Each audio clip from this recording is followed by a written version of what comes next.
Dobrý den, vítejte v projektu ICT Ways, který bychom vám chtěli tímto krátkým videem představit. Projekt je zaměřen na možnosti využití ICT ve výuce přírodovědných a technických předmětů a je financován z programu Comenius. Ten je součástí programu celoživotního učení Evropské unie. Naše společnost Accord International je jednou z organizací, které jsou do projektu přímo zapojeny. Spolu s námi se projektu účastní dalších 9 partnerů z Portugalska, Španělska, Litvy, Slovenska, Itálie a Turecka.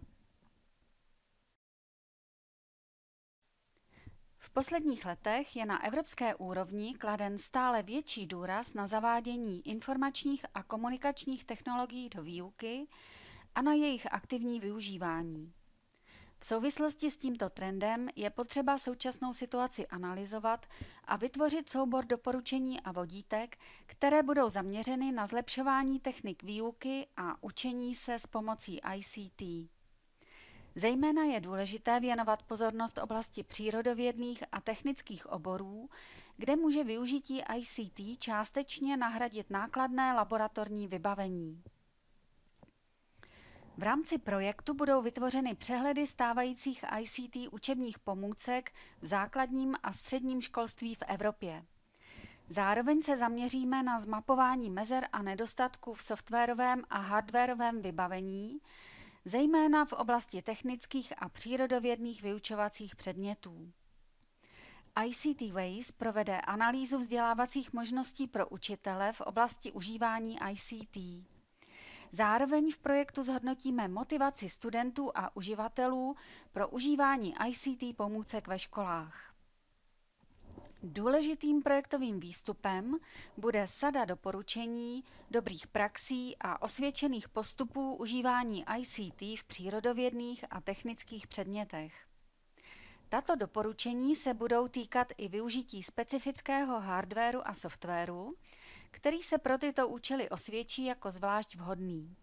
Díky tomu také vzniknou ICT výukové moduly pro učitele.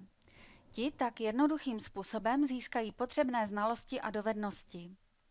Na základě těchto výukových modulů bude možné předložit návrh na zavedení postgraduálního či podobného typu vysokoškolského studia, jehož předmětem bude využívání ICT ve výuce.